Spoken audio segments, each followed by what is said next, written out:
नमस्कार, मैं Suryabhushan Dubey, Rameshwaram institute of technology and management के इलेक्ट्रिकल इंजीनियरिंग डिपार्टमेंट में फैकल्टी हूँ। हम लोग सिंक्रोनस मशीन पढ़ रहे थे। आज हम लोग सिंक्रोनस मशीन में पैरेलल ऑपरेशन ऑफ अल्टरनेटर पढ़ेंगे। तो आज मेरा जो टॉपिक है parallel operation of synchronous alternator या अल्टरनेटर बोल सकते हैं, पैरेलल ऑपरेशन ऑफ अल्टरनेटर भी बोल सकते हैं। अब देखिए क्या है कि पैरेलल ऑपरेशन क्यों करते हैं। होता क्या है, जब दो या दो से अधिक अल्टरनेटर को आपस में कनेक्ट करते हैं तो उसको हम क्या बोलते हैं, पैरेलल ऑपरेशन बोलते हैं।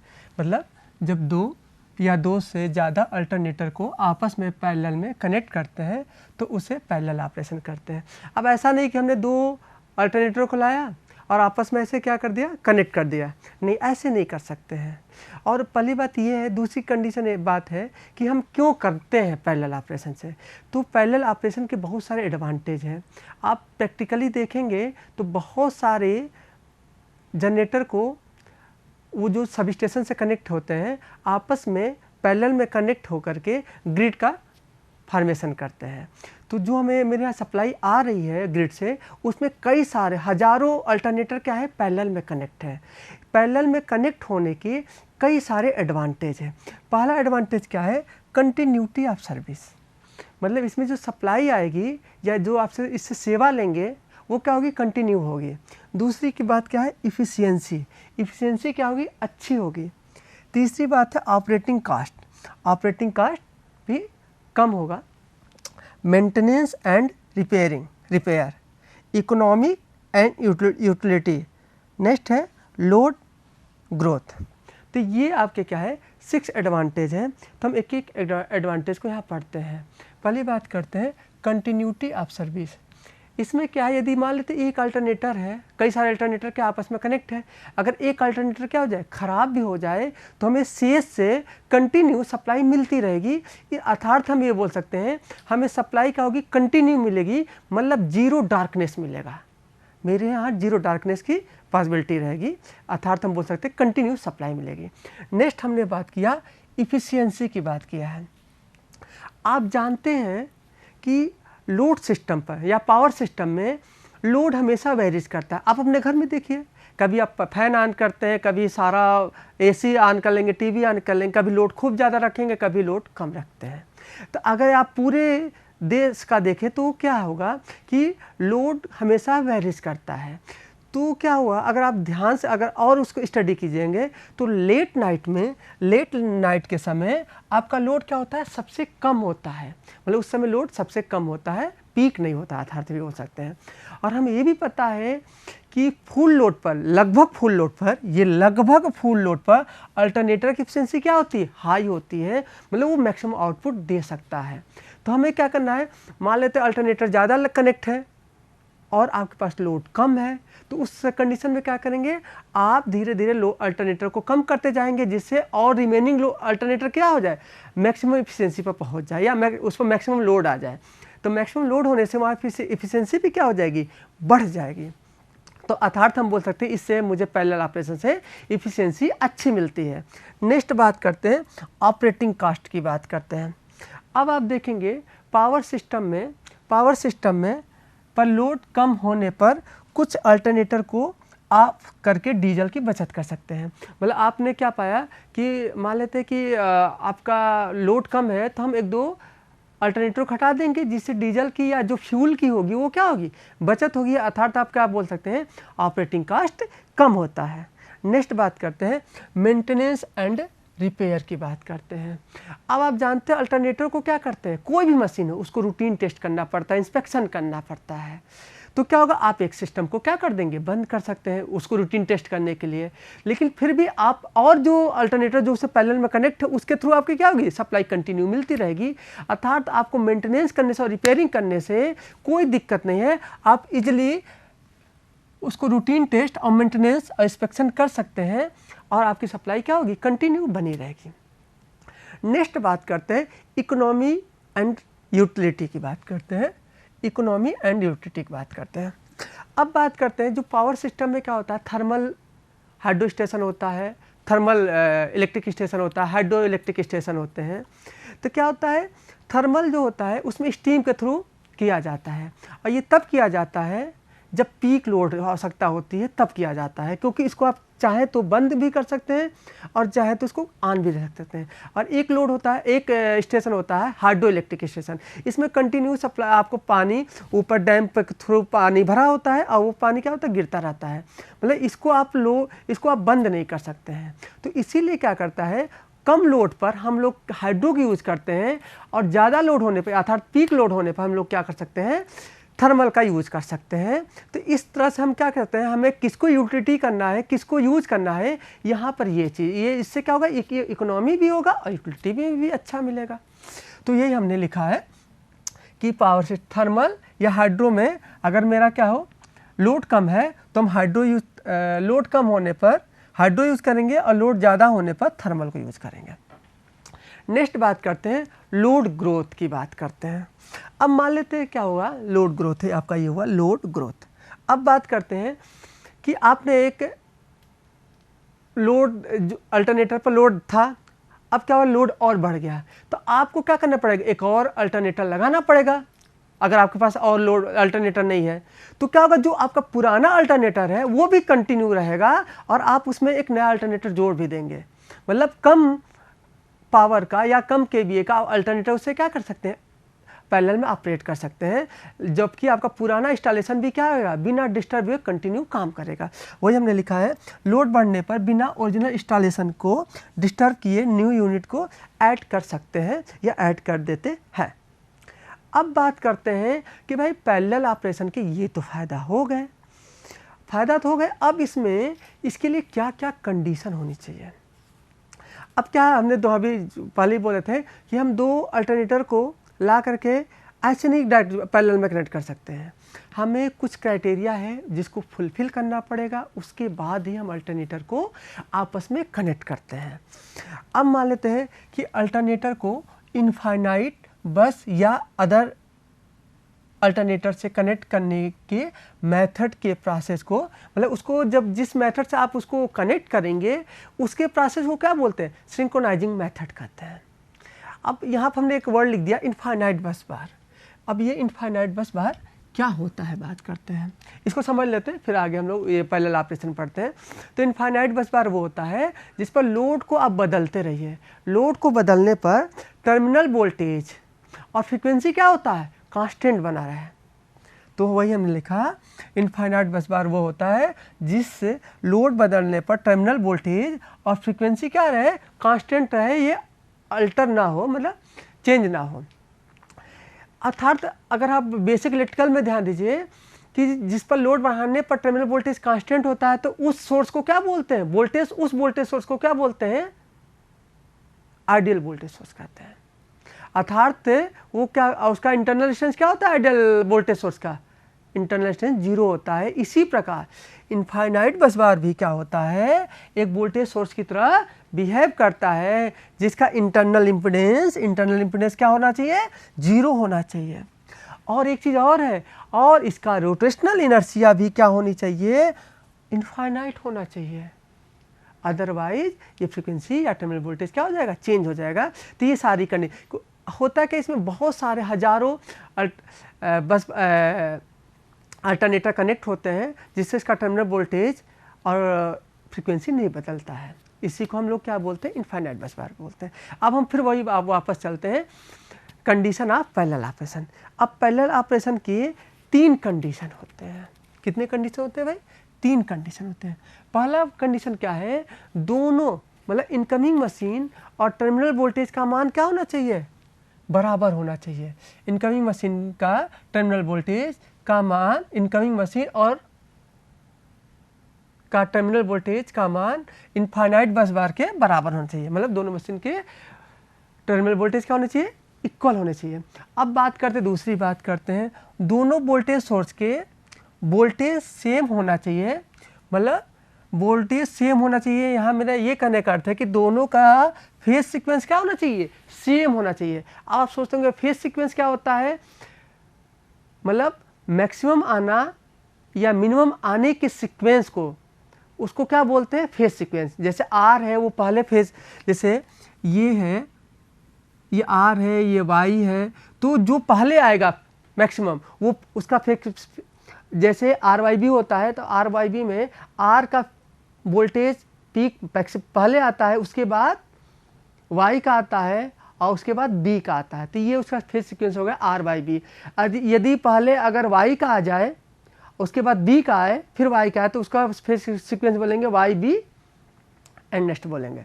तो मतलब मैक्सिमम होने के सीक्वेंस को क्या बोलते हैं? Phase sequence. मतलब ये हम बोल रहे हैं कि दोनों मशीन के या दोनों अल्टरनेटर के फेज सीक्वेंस क्या होना चाहिए? सेम होना चाहिए। तीसरी बात हमने बोला इनकमिंग अल्टरनेटर के फ्रीक्वेंसी F1, जिसको हम F1 बोल रहे हैं, का मान इनफाइनाइट बस बार से, मतलब जिसकी फ्रीक्वेंसी इनफाइनाइट बस बार की फ्रीक्वेंसी F को बोल रहे हैं, के मान के लगभग बराबर होना चाहिए। वहाँ हमने बोला कि टर्मिनल वोल्टेज सेम होना चाहिए, वोल्टेज सीक्वेंस सेम होना चाहिए, लेकिन यहाँ पर हम फ्रीक्वेंसी को क्या बोल रहे हैं? लगभग बराबर होना चाहिए। ये क्या बात हुआ भाई? होता क्या प्रैक्टिकली में क्या होता है, इनकमिंग मशीन, वो पहली बात ये बता दें, इनकमिंग मशीन है यहाँ बीच बीच में हम यूज़ करें। इनकमिंग मशीन वो होती है जिसको हम क्या करते हैं? इनफाइनाइट बस बार से कनेक्ट करते हैं, उसको इनकमिंग मशीन बोलते हैं। तो इनकमिंग मशीन या इनकमिंग अल्टरनेटर का फ्रीक्वेंसी क्या होता है? जो थोड़ा सा स्लाइटली ज़्यादा होता है। क्यों ज़्यादा होता है? क्योंकि जब आप लोड बढ़ाएंगे तो वो फ्रीक्वेंसी क्या हो जाएगी? थोड़ी सी कम हो जाएगी, जिसको हम स्पीड लोड कर्व से देख सकते हैं, समझ सकते हैं, जिसको हम आगे समझेंगे कि जब आप अल्टरनेटर पर लोड बढ़ाएंगे तो इसकी फ्रीक्वेंसी क्या हो जाएगी? कम हो जाएगी। अब तो बात ये हो गया कि फ्रीक्वेंसी, इसीलिए हम स्लाइटली फ्रीक्वेंसी क्या रखते हैं? ज़्यादा रखते हैं। और पावर का फ्लो तभी होगा एक मशीन से दूसरे मशीन की तरफ जब तक कि दोनों की फ्रीक्वेंसी सेम नहीं हो जाती है। अब आपने अल्टरनेटर इनकमिंग मशीन की फ्रीक्वेंसी को ज़्यादा रखा, अब जब उसको लोड पड़ेगा तो इनफाइनाइट बस बार की फ्रीक्वेंसी के बराबर हो जाएगा। तो इस प्रकार हम बोल सकते हैं कि ऑन लोड की कंडीशन पर दोनों की फ्रीक्वेंसी क्या हो जाएगी? सेम हो जाएगी। लेकिन जब आप वो पैरेलल ऑपरेशन की कंडीशन चेक करते हैं उस समय आप क्या करते हैं? दोनों पर लोड नहीं लगाते हैं, इसलिए उसकी फ्रीक्वेंसी स्लाइटली ज़्यादा रखते हैं। अब बात करते हैं कि ये तीन क्राइटेरिया मिल गए कि तीनों क्राइटेरिया को हम कैसे फुलफिल करेंगे। तो इन तीनों क्राइटेरिया को फुलफिल करने के एक मेथड होता है जिसको हम सिंक्रोनाइजिंग मेथड कहते हैं। इसके दो मेथड होते हैं, एक होता है डार्क लैम्प मेथड होता है और दूसरा सिंक्रोनोस्कोप मेथड होता है। ये दो मेथड है। अब बात करते हैं, वहाँ पर हमने पाया था कंडीशन 1 में टर्मिनल वोल्टेज क्या होता है? सेम होना चाहिए। तो हम टर्मिनल वोल्टेज किससे चेक करेंगे? वोल्ट मीटर के द्वारा चेक करेंगे और उसका दोनों इनफाइनाइट बस बार और सिंक्रोनस मशीन की टर्मिनल वोल्टेज वोल्ट मीटर द्वारा चेक करके कंडीशन 1 को फुलफिल करेंगे। अब बात करते हैं कंडीशन 2 और कंडीशन 3 की। तो कंडीशन 2 में क्या होता है? कंडीशन 2 में फेज सीक्वेंस होता है, कंडीशन 3 में फ्रीक्वेंसी होती है। तो हम क्या करेंगे? कंडीशन 2 और कंडीशन 3 में फ्रीक्वेंसी F और फेज सीक्वेंस को किससे मेजर करेंगे? डार्क लैम्प मेथड से। मतलब इससे क्या करेंगे? कंडीशन 2 और 3 को करेंगे। अब बात करते हैं कि सिंक्रोनोस्कोप से क्या करते हैं। तो सिंक्रोनोस्कोप से कंडीशन 2 को फुलफिल किया जाता है। कंडीशन 2 बोले तो फ्रीक्वेंसी को, इससे हम लोग क्या करते हैं? फ्रीक्वेंसी को मैच कराते हैं इससे। लेकिन यदि इसी यही लिखी कंडीशन 2 में फ्रीक्वेंसी F को सिंक्रोनोस्कोप से किया जाता है। यदि सिंक्रोनोस्कोप में क्या कर दें? यदि इसके अंदर फेज सीक्वेंस इंडिकेटर लगा दें तो ये क्या करेगा? थर्ड को मतलब सेकेंड मतलब फेज सीक्वेंस को भी क्या करेगा? ये बताएगा। ठीक है, तो ये मेरे आपके ये दो मेथड हुए हैं। इसमें जो इम्पॉर्टेंट मेथड है डार्क लैम्प मेथड है। तो डार्क लैम्प मेथड को हम लोग यहाँ पर स्टडी करते हैं। अब देखिए क्या है डार्क लैम्प मेथड में क्या होता है? यह सिंक्रोनाइजिंग आसान होता है। मतलब डार्क लैम्प मेथड में सिंक्रोनाइजिंग करना क्या होता है? आसान होता है। जैसा कि हम अब क्या करेंगे? सर्किट इस फिगर के अनुसार हम सर्किट को क्या करेंगे? कनेक्ट करेंगे। अब देखिए इसमें हमने क्या किया? ये इनफाइनाइट बस बार है ABC, ये इनफाइनाइट बस बार है जिसका टर्मिनल वोल्टेज और फ्रीक्वेंसी क्या है आपका? कांस्टेंट है, ये आपका अल्टरनेटर है जिसको आप इससे क्या करना चाहते हैं, कनेक्ट करना चाहते हैं। तो यहाँ से ये आपका आ गया ए, ये ए से कनेक्ट है, ए बी एंड सी, और यहाँ से आपका आ गया A1 B1 एंड C1। अब हमने क्या किया, इस ए से इस ए में एक लैंप कनेक्ट किया, जबकि इन दोनों स्विच को अभी ओपन रखे हैं। इस बी में और इस बी में, इस दूसरे बी में हमने एक और दूसरा लैंप कनेक्ट किया, इस सी में और इस तीसरे सी में हमने एक तीसरा लैंप कनेक्ट किया। 3 लैंप हमने कनेक्ट कर दिया, और यहाँ पर हमने एक स्विच लगा दिया, 2 स्विच।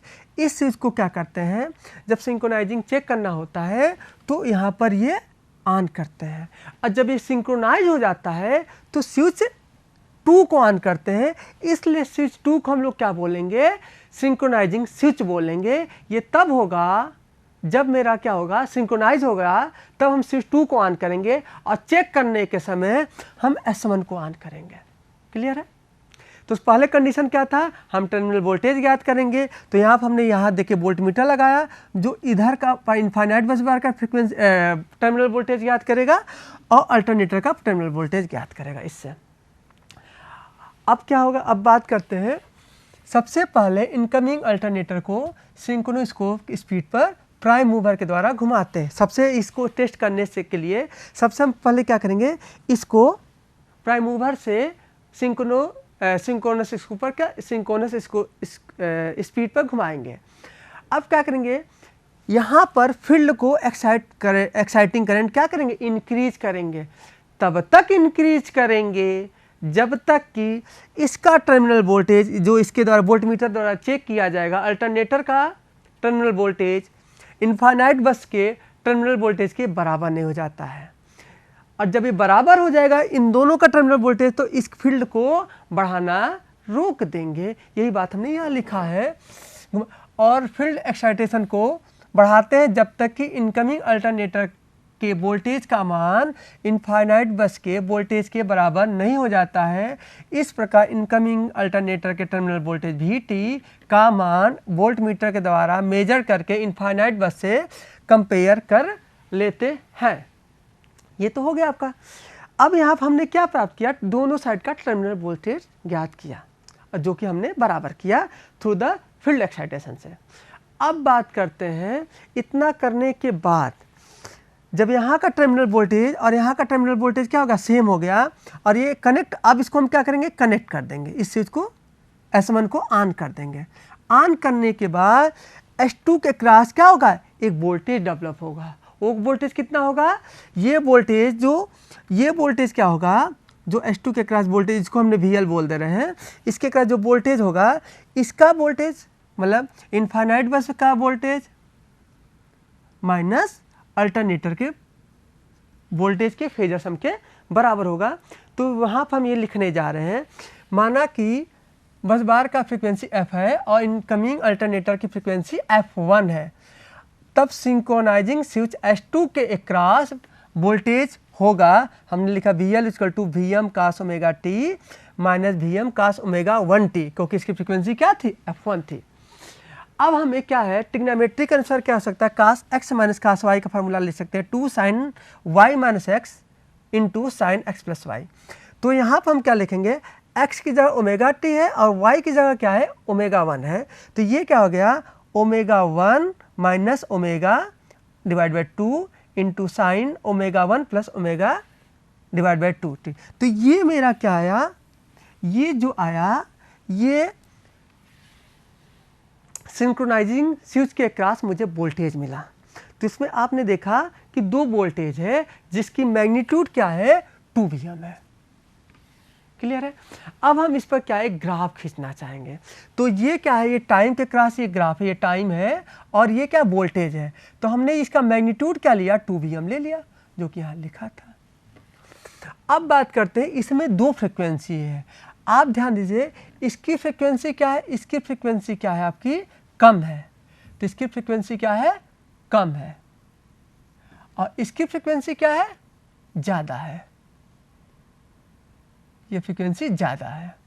अब बात करते हैं तो इसकी फ्रिक्वेंसी जा, अब इसका टाइम पीरियड क्या होगा, टी इक्वल टू क्या होता है 1/t, मतलब टी इक्वल टू होता है, अगर टाइम पीरियड की बात करें टी इक्वल टू 1/f होगा। तो यहाँ से अगर ये कम होगा तो टाइम पीरियड क्या होगा, ज़्यादा होगा। तो ज़्यादा टाइम पीरियड मतलब वो ज़्यादा समय में एक चक्कर लगाएगा। तो इसका जो है आपका टाइम पीरियड क्या है, आपका ज़्यादा है। तो जब टाइम पीरियड ज़्यादा है तो ये हमने इसका ये ग्राफ खींचा। देखिए इसका टाइम पीरियड क्या है, ज़्यादा समय में एक चक्कर, एक साइकिल कंप्लीट करेगा। अब बात करते हैं इसकी फ्रिक्वेंसी ज़्यादा है तो टाइम पीरियड क्या होगी आपकी, कम होगी। तो मतलब ये जल्दी जल्दी चक्कर लगाएगा। तो ये देखिए ये जल्दी जल्दी एक एक चक्कर आपका कंप्लीट करने जा रहा है। अब बात करते हैं कि यहाँ पर अगर फ्रिक्वेंसी मानते हैं, एक का फ्रिक्वेंसी 40 हर्ट्ज है और दूसरे की क्या है 50 हर्ट्ज है। तो यहाँ से इसकी वैल्यू क्या आएगी, लेस देन 90 आएगी। इसकी लेस देन मतलब 90 से क्या आएगी, कम आएगी। और इसमें क्या आएगी, 90 से ज़्यादा आएगी। तो इसकी वैल्यू क्या हो सकती है, +1 और -1 के बीच में रहेगा। और ये फ्रिक्वेंसी किस में, ये दिखाई गई है ये। तो हम ये फ्रिक्वेंसी इसको इसमें दिखाइए। तो इसकी फ्रिक्वेंसी जो आपने ये खींचा था, तो एक और आप एक इन्वेलप बना दीजिए सेम।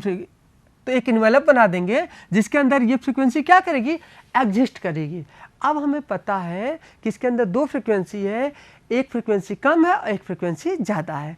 तो जिसकी फ्रिक्वेंसी कम होती है उस फ्रिक्वेंसी को हम लोग क्या बोलते हैं, बीट फ्रिक्वेंसी बोलते हैं। और जिसकी फ्रिक्वेंसी क्या होती है, ज़्यादा होती है, उसको क्या बोलते हैं, कैरियर फ्रिक्वेंसी बोलते हैं। इतना क्लियर हुआ। अब देखिए क्या है, अब क्या हुआ, वही जो हम बताया कि sin ओमेगा टी का मान +1 से लेकर -1 तक रहेगा, जो हम वहाँ पर क्लियर किए थे। अब नेक्स्ट बात करते हैं कि यहाँ पर जब मल्टीप्लाई होगा तो जहाँ पर एम्पलीट्यूड क्या हो जाए, 0 हो जाए, उसको क्या बोलते हैं, नोड बोलते हैं। और जहाँ पर फ्रिक्वेंसी मैक्सिमम हो जाए उसको क्या बोलते हैं, एंटी नोड बोलते हैं। इतना क्लियर है। अब बात करते हैं कि ये कोई बल्ब कब बुझेगा, कब बंद होगा, इसको उसमें कितना समय लगेगा उसको हम पता करते हैं। तो 2 नोड पर क्या होगा, आपका बल्ब क्या हो जाएगा, बंद हो जाएगा।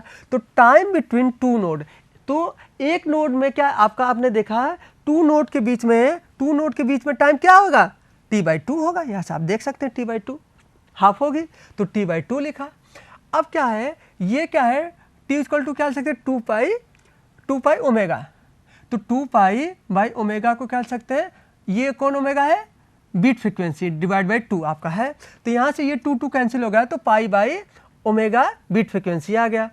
अब हम बीट फ्रिक्वेंसी का फार्मूला अभी पहले पाए थे, तो क्या था, ये था ω1 - ω/2। तो यहाँ से क्या हो जाएगा, इसकी जगह आप ये रखेंगे तो 2 क्या हो जाएगा, ऊपर चला जाएगा और ये आपका मिल गया। उपरोक्त टाइम के लैंप ऑन ऑफ, मतलब इस समय में क्या होगा, आपका लैंप इतने टाइम पर ऑन और ऑफ होगा।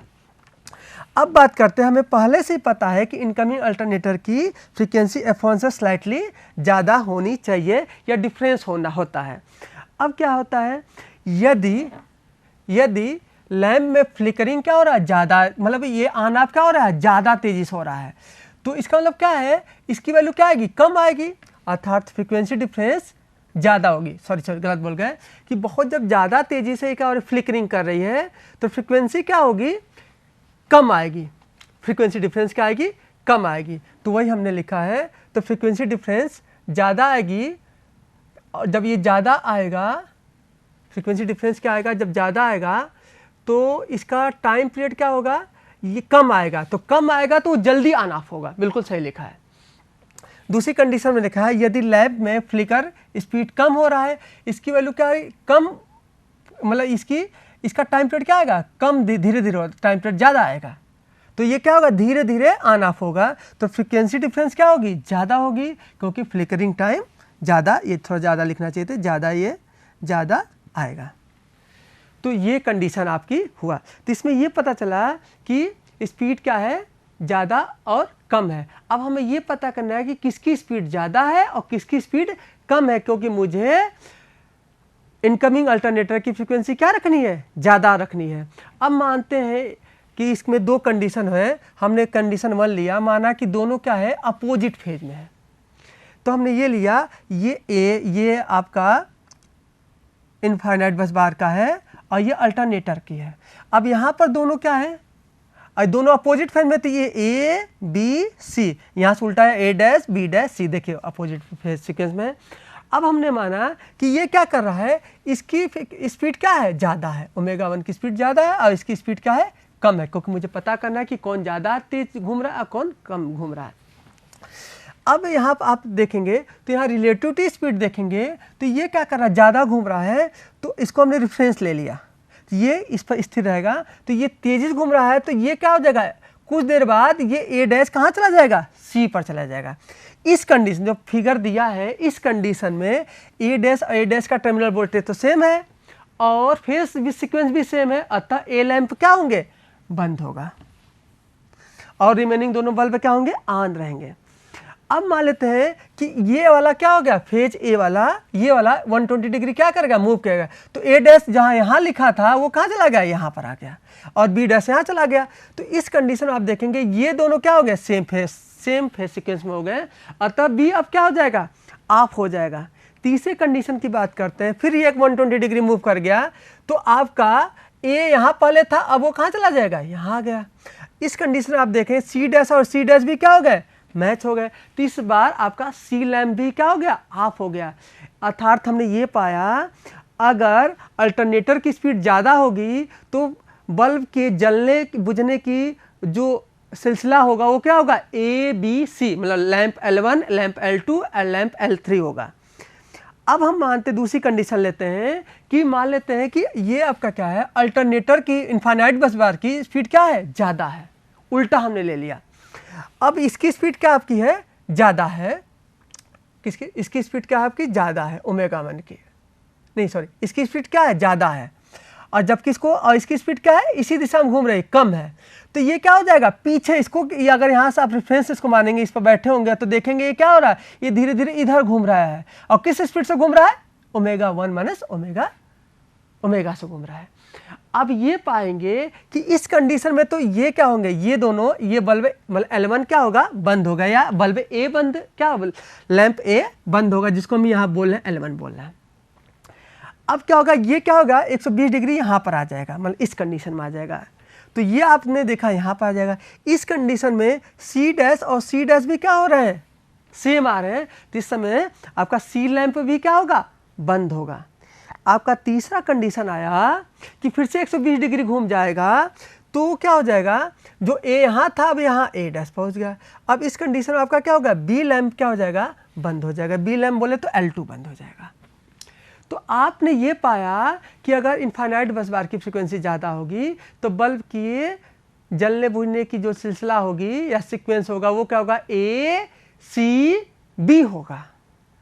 अगर अल्टरनेटर की स्पीड ज़्यादा होगी तो बल्ब की जलने बुझने की सिलसिला होगा या सीक्वेंस होगा वो क्या होगा, ए बी सी होगा। मतलब इससे हम बल्ब के जलने बुझने से ये पता कर सकते हैं कि किसकी फ्रीक्वेंसी ज़्यादा है, जबकि हमें अल्टरनेटर की फ्रीक्वेंसी ज़्यादा रखनी है।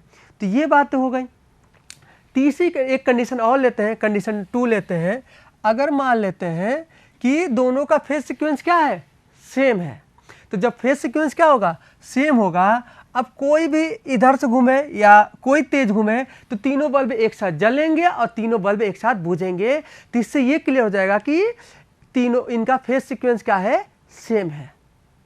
क्लियर है, स्पष्ट है। फेज सीक्वेंस उल्टा होगा तो क्या हो जाएगा, जलने बुझने के दो जलेंगे एक बुझेगा।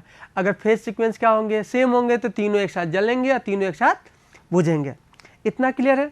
अब हम बात करते हैं कि एक और मेथड होता है जो सिंक्रोनोस्कोप मेथड होता है। ये मेथड से कोई क्वेश्चन नहीं आते हैं, बट इसमें क्या है, आप एक सिंक्रोनोस्कोप होता है, अगर इसमें अल्टरनेटर और इनफाइनाइट बस बार को जोड़ देंगे, अगर अल्टरनेटर की स्पीड क्या होगी, ज़्यादा होगी तो ये इधर जाएगा, अगर अल्टरनेटर की स्पीड कम होगी तो ये इधर जाएगा। इससे आप क्या कर सकते हैं, केवल फ्रीक्वेंसी मेजर कर सकते हैं या बता सकते हैं कि किसी फ्रीक्वेंसी ज़्यादा है। तो आज के लिए हम क्या रखते हैं, इतना रखते हैं बस। धन्यवाद, नमस्कार।